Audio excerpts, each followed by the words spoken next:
Live. Well, Clubhouse chatter continues. Yes, it does on this Saturday morning. Here is Norm Ordez. Hey, welcome back to hour number 3 of this Saturday morning, the Saturday before the greatest holiday. Maybe the second greatest holiday, July 4th, behind Christmas. And our next guest is Alan Jaeger from Jaeger Sports. Alan, how you doing today? Fantastic. Thank you. How you doing? I'm doing pretty good. So Alan Jaeger, he is, I'll let you explain Jaeger Sports, and we're going to talk about arm care and a year-round throwing manual, and we're going to talk about how to keep that arm healthy, which is a pretty interesting subject. So Alan, take it away. Well, I started in 1990 as a pitching coach at a junior college for a few years, and I got pretty heavy into the mental game at a young age. I wrote a book in the early 90s and got into yoga and sort of brought those three parts together, the arm care, the long toss, the throwing, pitching, yoga, and the mental game all together. And I did camps for maybe 15 to 20 years for amateurs and during their season and professionals during their preseason, and just done a lot of work over the last 26 years, and I'm really, really excited about this new manual. I mean, I feel like nowadays with all of the new variables of the summer, with all the different showcases now, all the different travel ball teams, and then you have all the things going on in the fall, there's just a huge need right now to kind of figure out, okay, when do you build up the arm? How do you maintenance it? When do you rest it? How long do you rest it? How often do you throw? The questions are sort of endless. And, right. I wrote this manual because now more than ever, even though, it's like technology has advanced, and yet we seem to have more arm problems than ever. And that's such a shame to me, because I really feel like, I'm not saying it because it sounds good, but we've been doing this for 26 years, and we've just had a lot of success keeping kids healthy. And I feel like the majority of arm problems are avoidable. So I just wrote this manual because it was my way of saying, look, it's a map, it's a guide, and if you really read it and know it well, you're going to put yourself in a position not only to stay healthy, but actually to optimize your arm strength and your arm conditioning throughout the year. So that's sort of an overview, and I'm just thrilled about it. And so how did this all start? I mean, so you were doing yoga, and so was it just kind of an epiphany deal to where, you played baseball growing up and it just all kind of fit in together? You know what? I think the throwing part, well, the mental game was the first thing that I really started doing in the baseball community. I was a pitcher at Cal State Northridge here in Los Angeles as a junior, and I went through a really tough time mentally, and I really wanted to know why, and I studied psychology, and then that led me into Eastern philosophy and Zen and meditation. And so that was really my first experience and kind of my first push, if you will, into teaching. And I happen to be a pitching coach, and I happen to be huge into long toss and distance throwing, and that was just something I did naturally, and I thought something everybody did because it felt good. And it's really how you develop arm strength. Right. So anyway, I think that I was working kind of three different pieces of the game with the mental game and yoga and being a pitching coach that specialized in throwing and long toss. But I think really another answer, the way to answer your question is that around 1997 or 1998, I can't remember the year, but it was the first year the Diamondbacks came into professional baseball. Right.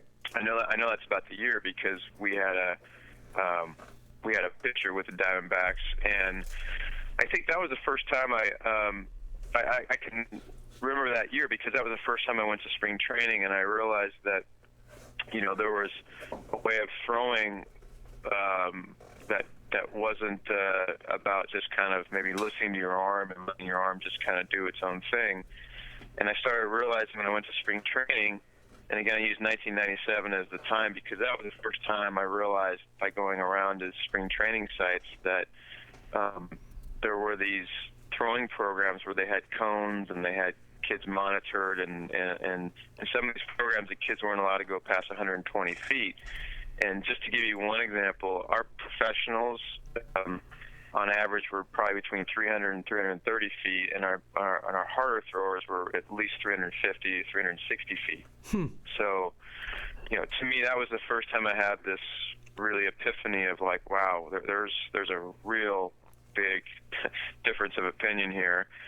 And then since about that time, since I became aware of these throwing programs that again were out in professional baseball, then going forward, as we started sending more and more kids into spring training, we started having more and more major issues with kids that were going backward and really putting their arms in harm's way because they went from sort of extreme long toss, or I would just call it normal long toss, but a lot of distance, and they were getting compressed heavily by these 120-foot throwing programs. And to be honest with you, around that time, there was probably between 20 to 25 out of 30 of the teams that were doing this 120-foot program or a very restricted form of throwing.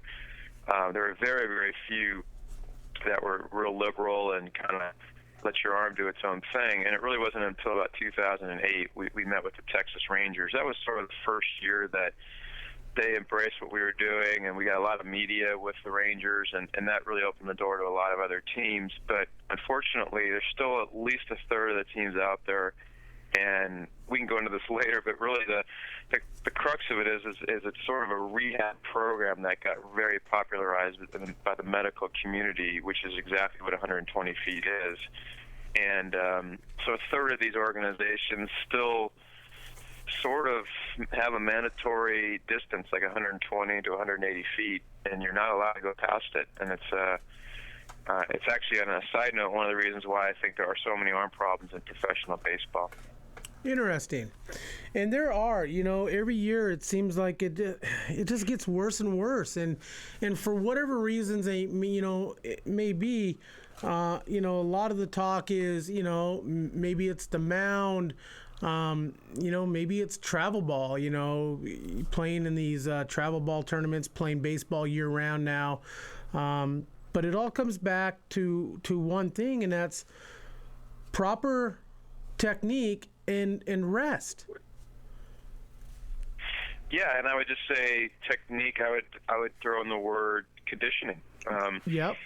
If you train someone to run a marathon, and that might be a little extreme, but if you train someone to run a marathon, running a mile or two is nothing. They can do it all day, every day. It's nothing. Right. And throwing is the same thing. We've gotten into a and again, I use more of the pro world.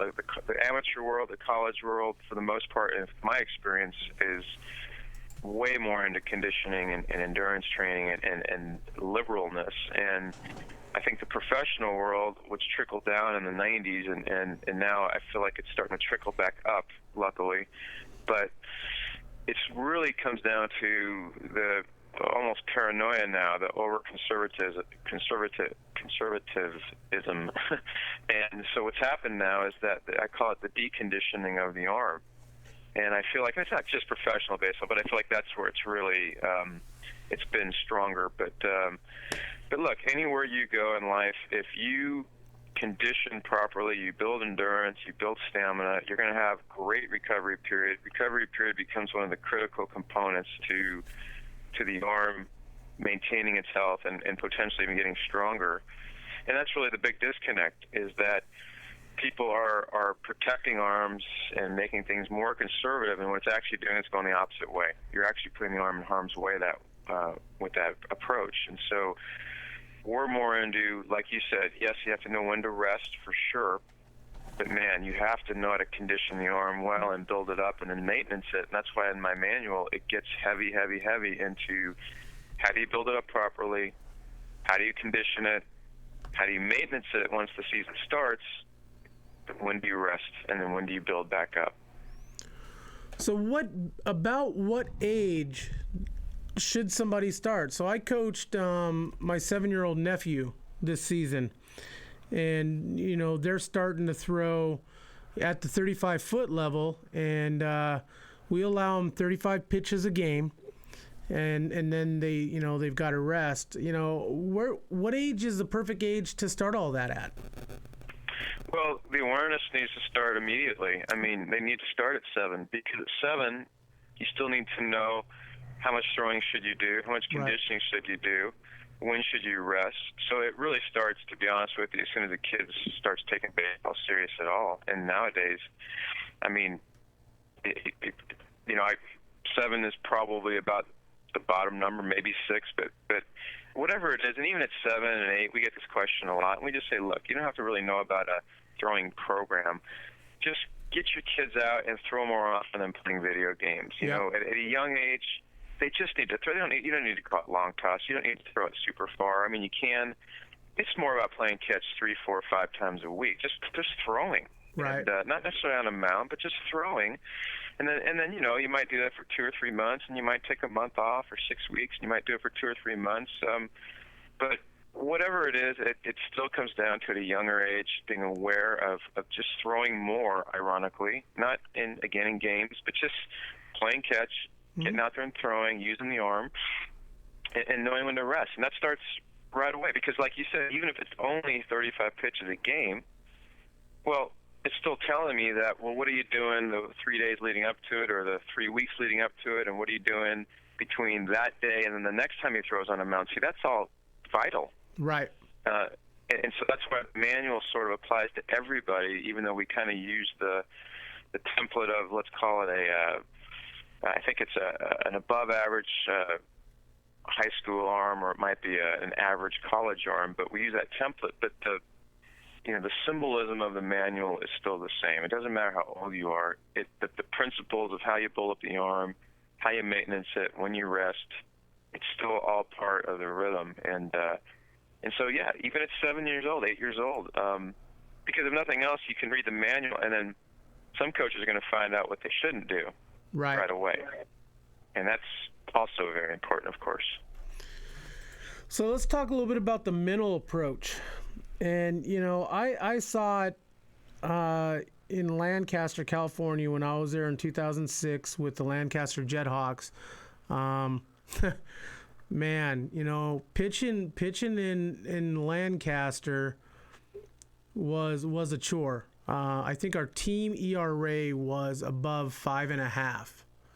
And of course, you got the wind out, and the wind blowing out every night. And for a pitcher, it was the place where careers came to an end in a lot of cases. I mean, because it was so mental, you got lit up. And talk a little bit about the mental aspect of the game and what you would teach. Well, fortunately, after 26 years, I've got it down to a pretty concise, bottom line, and it's this.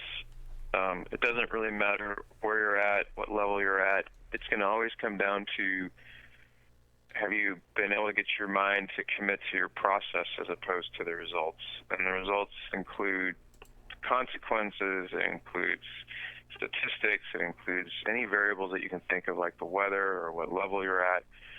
And if you look at the way the human brain has been trained and conditioned from birth, we have a lot of influence by things out of our control. We have a lot of influence by the media, by things like statistics, batting averages, ERAs, drama. I call it drama, basically. Right. So if you study the zone or peak performance, you learn that your best game comes out of a sense of commitment to the present moment. As simple as that sounds, if your brain has been programmed to sort of be consumed by the future and the past and consumed by drama, that's why, if something happens in sports or in the news, on TV or Twitter or whatever, people immediately flock to it. It's drama. I call it candy. So to give you the 1 minute version, really, in 26 years of teaching and processing, it really comes down to, can you start to change the way your mind looks at things to where all that you care about is the process. So as one simple example, when I deal with a pitcher, I'll ask them, what one or two things that you need to do that if you did every single time, you'd have the best game of your life? And by the way, you'd have the best game of your life forever. And here's the cool part. Almost every time I ask an athlete that question, they come up with the answer in about 7 seconds, because they know what makes them tick and what works. So, for instance, I'll tell you what mine is, and what happens to be a lot of pitchers. Mine is take a deep breath, because my breath has many, many meanings besides just the known ones about health and, relaxation. But it's also part of my meditation that I do that, connects me to a really healthy place. So I take a deep breath, and I have a focal point, which is the word intent. Intent is a powerful word. Where am I going? Oh, I'm going to the catcher's glove, or I'm aiming my curveball at the hitter's left elbow, whatever. That's intent. And then the last part is conviction or commitment. So now I need to commit to that glove or commit to the hitter's left elbow with my curveball. Bottom line is this. It could be anything. But if I know that there's 2 or 3 things that are the key to me making the best pitch of my life every time forever, that's the process. Well, once you know that, what's good about that is, see, that's what we call a constant. It's always there. Right. So now, everything else that goes on in life, everything, I don't care what it is. It doesn't matter if your left toe hurts, or it's 42 degrees out, or it's 106 degrees, or you play in a windy park in Lancaster. It doesn't matter. You have one job: to be great at committing to your process. Now, if someone figures that out, there's a chance that their career could flip overnight. And I've had that experience with players where things have flipped basically overnight because they've just heard this, start applying it, because they realized, oh, I'm in AAA charting, and that's not and I have all this drama, and I'm pissed off because I'm in AAA and I'm charting.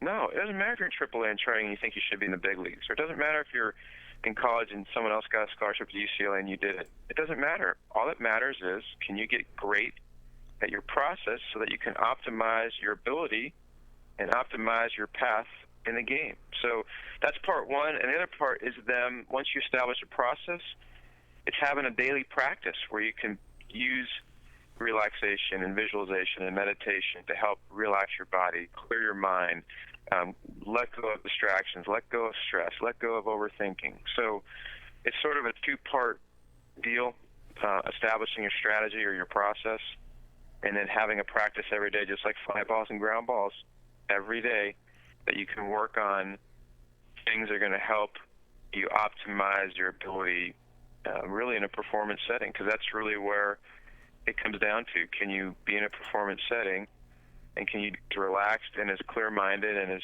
free and easy as you are in practice, right? Right. Let's talk honestly, you just got 26 years in about 5 minutes. That's what 26 years has whittled down to. That's good stuff. I mean, and you hit the nail right on the head. And, let's talk a little bit about your bands. And so what is this something that like my 7-year-old nephew could be using and just to help strengthen his arm? Or is that too young once again? Same thing. We basically say when they're mature enough and they're serious enough, they're ready. So 7 is the earliest. So we've had a kid, he's 7, and ironically that kid now is throwing 97 as going into his senior year in high school. Good and I'm not saying that's, I'm not saying the bands equals 97. I'm just saying it's ironic now that our youngest kid that we started with, that we've actually been able to track, who's 17 now. It's just funny to me. But anyway, the point is this: A, maturity. When you're mature, you're ready. Secondly, when they're 7, 8, and 9, I'd say the bands are more about simple blood flow, range of motion, and starting some muscle balance right. In the rotator cuff. But what you're also doing is you're building great habits. It's only a 7-10 minute workout, and yet it's something that as they start becoming 10, 11, 12, it's every day. It's religion. It's what you do before you throw a ball. And actually, I talk about this in the manual, but the bands start becoming a huge part of your rest, and we call it active rest, because if you're taking off a long period of time, like 6 weeks or 8 weeks. Yeah, if you're really, really young, your arm is going to be supple, and it's probably not at the end of the world. But the idea is that you start getting a little older, you want to use that downtime to still do band work to keep the shoulder muscles strong and balanced, and also to keep some range of motion in your arm. So the bands to me are, the words we have people using are comical, but for us, magical is a word that comes up a lot. They just have a transformative effect on the arm. It's the bottom line. And what sets your bands apart from the other ones, from everybody else's? Is there anything special about them? There's two things.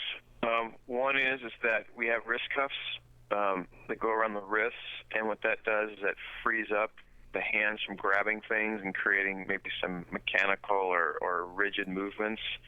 Two, they're dual, meaning it's not like you just grab a band and you do something for your throwing arm. We've got 5 exercises we do for both shoulders, which theoretically you could do more than 5. Those are just the minimum amounts we do. So I think they're just very, very user-friendly. And also what makes them different is some band work you'll see out there might be a little bit more for strength training, a little bit more effort. Ours tend to be a little bit more on the lighter side, to where you're really getting more of the stretching, the range of motion. It's more of a pre-throwing deal to get you really, really warm. I think those are kind of the main things. Now, I know that you're endorsed by one of our sponsors, and that's Chris Gazelle up there at Baseball Dudes up there in Vancouver, Washington. Yes. And I know he swears up and down by you. And so I know Chris knows his stuff. And so how can we find your product? Where can we go to get some? Easy. Get it. It's Jaegersports.com. It's just Jaeger, and the word sports.com. It doesn't get any easier than that. We're at Jaeger Sports on Twitter. And also, we've got a lot of free information online. We have a whole article page. If you go to YouTube and put in Jaeger Sports Mental Talk or Jaeger Sports Long Toss, you'll find a lot of free information as well. But our new manual's on our website, and that's really it. Jaegersports.com is just the simplest way to get a hold of us. Well, I know that I'll be returning to coach my nephew's team next year, and I will be taking a look at some of your stuff and seeing how we can implicate it into our, we got to get them on a program. I want, we got to, start developing the healthy arms, and it's crazy. It's an epidemic, with all these arm injuries, and it seems like it's pretty much, for the most part, a simple fix. Well, like I said at the beginning of our conversation, and I know a lot of people think it's wishful thinking, but I've been doing this too long. I've been around too many kids, and I've been around too many great coaches that, to me are like some of the leaders in the world and have had so much success doing this, like Scott Brown at Vanderbilt, or Nate Yeske at Oregon State, or Butch Thompson at Auburn. Some of the people, Jerry Weinstein. I mean, there's people out there that I feel like are just really some of the best in the world. And when some of the best in the world have been doing this for a really long time and have just unbelievable feedback year after year, or in Nate Yeske's case, he started doing this like 3 years ago, and within 6 weeks he was already having like mind-blowing responses. It reminds you really of, like you said, how avoidable so many arm issues are if people know how to be proactive the right way. And that's what this comes down to, is being proactive and band work becoming a religion, and understanding about long toss and how to throw the ball distance-wise, and how to build up your long toss. You can't just do it tomorrow overnight and throw it as far as you can. I guess a 7-year-old probably could. It may not hurt his arm because they're so supple. But the idea is anything you do in life at any age really is there's a progression, and if you understand the progression, you do the arm care work, you know when to rest. For me, it's I hate to say it's hard to hurt the arm, but you know what I mean. It's like you really minimize the chances, and I think it's just a sad state that we have so many arm problems out there. And I'm sitting here on the sidelines along with my my partner and our VP, and we watched this going on, and then the other people in the world, again, the Yeskis and the Browns and the Butch Thompsons and the Weinsteins of the world, we watch this, and it's just hard to swallow because we've done this for so long, and we've had such repeatable results, predictable results, and yet we just see one after another dropping. It's just really, really hard to take. And I understand kids can break down. I understand that. Right. But I feel like the percentages are so high for kids that don't need to break down, and that's the sad part. Well, we need to change some thinking, in baseball, and it's, you're slowly starting to get more people on board, with this type of thinking and being proactive and everything. And hey, once again, thank you for taking your time today and coming on the show. And go ahead and plug your website one more time for us.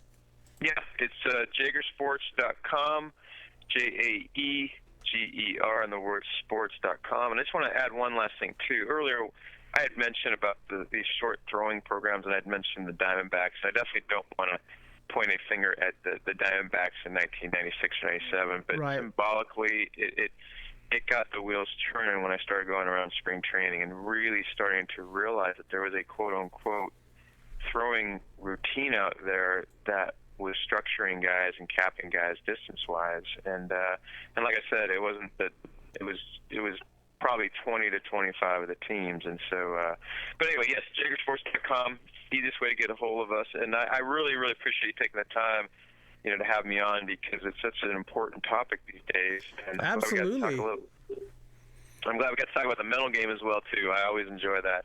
Yeah, that part of it blows my mind. I mean, it's fun, and, baseball in theory is a simple game. And, you got to, you throw the ball, you hit the ball, and you catch the ball. Yep. And, in theory, it's a simple game. And it cracks me up, watching, my 7-year-old nephew who I adore. And I'm so excited that he's getting excited about baseball. But watching him struggle on the mound because of it, he thinks about things too much. And so his pitching motion gets all jammed up, and it differs from pitch to pitch. But, as he goes on, I want to give him the tools as he goes on to make the decision of if this is what he wants to do and continue doing, and, give him the tools to where he can be a decent ball player as he gets older. And, that is my goal, and to have him do it healthy. And so...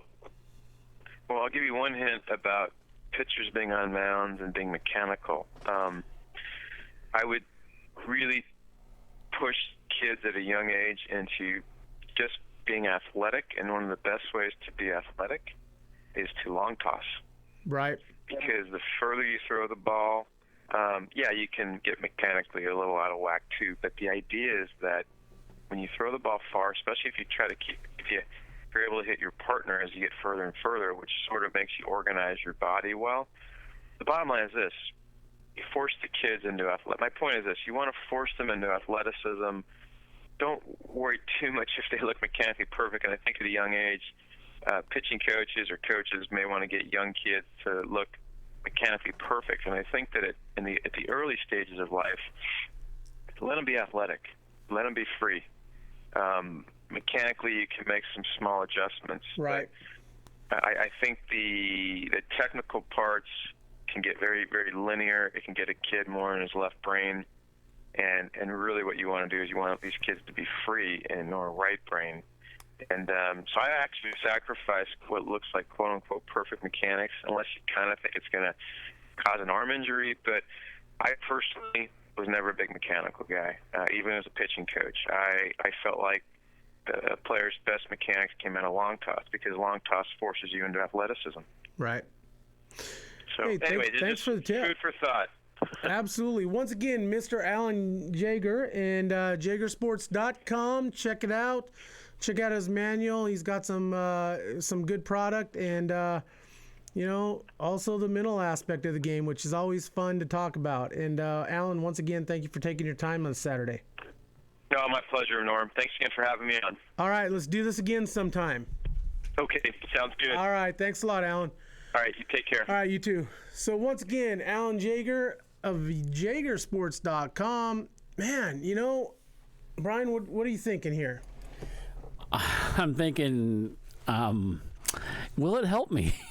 I'm being a little selfish here, but, to strengthen up the arm, just looking at a lot of the different exercises he has on his website, and there's a lot of them on there. Yeah, there is. I'm thinking, geez, maybe you need to order one of those things and start building the old arm up for next year. Well, I do know my 7-year-old nephew. I know what he's going to be getting from Christmas for me. That's awesome. He's starting to enjoy the game, and I want to keep that going with him.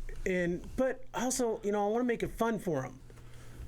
And and I think this could be a part of that. Yeah, make workout fun. And the bands, I've seen people do it, to be honest with you, at our softball games. Oh, yeah. We have former college players that played D3 and D2, and you'll see a couple of them out there stretching before the game and warming up, and that's how they get their stretching going before the game. Right.